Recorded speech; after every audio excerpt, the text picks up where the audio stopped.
ಎಲ್ಲರಿಗೂ ನಮಸ್ಕಾರ. ಹಿಂದೂ ಕ್ಯಾಲೆಂಡರ್ಗಳ ಪ್ರಕಾರ 8ನೇ ಚಂದ್ರಮಾಸವಾದಂತಹ ಕಾರ್ತಿಕ ಮಾಸದ ಹುಣ್ಣಿಮೆಯನ್ನು ನಾವು ಕಾರ್ತಿಕ ಪೂರ್ಣಿಮಾ ಅಂತ ಹೇಳ್ತೀವಿ. ಈ ಕಾರ್ತಿಕ ಪೂರ್ಣಿಮಾವನ್ನು ಯಾವ ಸಮಯದಲ್ಲಿ ಆಚರಣೆ ಮಾಡಬೇಕು, ಇದರ ವಿಶೇಷತೆಯನ್ನು, ಹಾಗೆ ಯಾವ ಪೂಜೆಗಳನ್ನು ಮಾಡಬೇಕು ಅನ್ನೋದನ್ನೆಲ್ಲ ನೋಡೋಣ. ನೀವು ಇನ್ನೂ ನನ್ನ ಚಾನಲ್ಗೆ ಸಬ್ಸ್ಕ್ರೈಬ್ ಆಗಿಲ್ಲ ಅಂದರೆ ದಯವಿಟ್ಟು ಸಬ್ಸ್ಕ್ರೈಬ್ ಆಗಿ. ಎಲ್ಲ ಚಂದ್ರಮಾಸಗಳಲ್ಲಿ ಕಾರ್ತಿಕ ಮಾಸವು ಅತ್ಯಂತ ಪವಿತ್ರವಾದಂತಹ ಮಾಸವಾಗಿದೆ.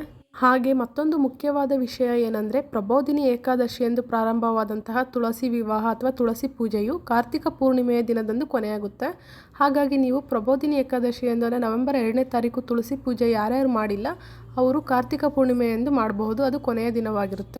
ಹಾಗಾಗಿ ಕಾರ್ತಿಕ ಪೂರ್ಣಿಮೆಯೆಂದು ತುಳಸಿ ಪೂಜೆ ಮಾಡೋದಕ್ಕೆ ಇರುವಂತಹ ಸಮಯ ಏನಂದರೆ, ಸಂಜೆ 5:53 ಹಿಡಿದು 7 ಗಂಟೆವರೆಗೂ ಕೂಡ ಮಾಡಬಹುದು.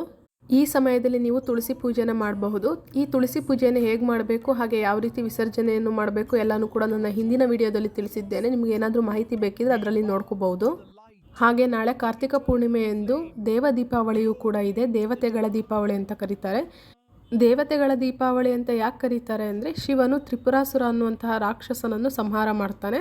ಹಾಗಾಗಿ ದೇವತೆಗಳೆಲ್ಲ ಕೂಡ ಖುಷಿಯಾಗಿ ಆ ದಿನ ಕಾರ್ತಿಕ ಪೂರ್ಣಿಮೆಯ ದಿನದಂದು ದೀಪೋತ್ಸವವನ್ನು ಆಚರಣೆ ಮಾಡ್ತಾರೆ. ಹಾಗಾಗಿ ಇದನ್ನು ದೇವ ದೀಪಾವಳಿ ಅಂತ ಹೇಳ್ತಾರೆ. ಕಾರ್ತಿಕ ಪೂರ್ಣಿಮಾ ಶುರುವಾಗೋದು ನವೆಂಬರ್ 4ನೇ ತಾರೀಕು, ಅಂದರೆ ನಾಳೆ 10:36 ಶುರುವಾಗಿ ನವೆಂಬರ್ 5ನೇ ತಾರೀಕು 6:48 ಮುಗಿಯುತ್ತೆ. ನವೆಂಬರ್ 5ನೇ ತಾರೀಕು ಸಾಯಂಕಾಲ 6:48 ಮುಗಿಯೋದು. ಚಂದ್ರನ ಪೂರ್ಣಿಮೆ ಶುರುವಾಗೋದು ಸಾಯಂಕಾಲ 5:11 ಶುರುವಾಗುತ್ತೆ.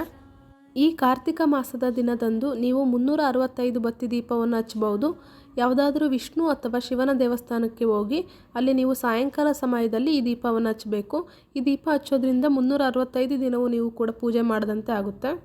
ಅದರಲ್ಲೂ ಕಾರ್ತಿಕ ಮಾಸದ ಹುಣ್ಣಿಮೆಯ ದಿನದಂದು ಈ 365 ಬತ್ತಿ ದೀಪನ ಹಚ್ಚೋದ್ರಿಂದ ತುಂಬಾ ಒಳ್ಳೆಯದಾಗುತ್ತೆ ಅಂತಲೇ ಹೇಳ್ಬೋದು. ನಿಮಗೆ ಕಾರ್ತಿಕ ಪೂರ್ಣಿಮೆ ದಿನದಂದು ಅಂದರೆ ನಾಳೆ ನಿಮಗೆ ದೀಪನ ಹಚ್ಚೋದಕ್ಕೆ ಆಗಿಲ್ಲ ಅಂದರೆ ಕಾರ್ತಿಕ ಸೋಮವಾರದ ಸಮಯದಲ್ಲೂ ಕೂಡ ನೀವು 365 ಬತ್ತಿ ದೀಪವನ್ನು ಹಚ್ಚಬಹುದು.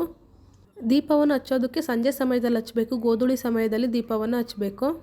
ನಾಳೆ ಕಾರ್ತಿಕ ಪೂರ್ಣಿಮೆಯ ದಿನದಂದು ತುಳಸಿ ಪೂಜೆ ಮಾಡುವಂತಹವರು ಕೂಡ 365 ಬತ್ತಿ ದೀಪವನ್ನು ಹಚ್ಚಬೇಕು.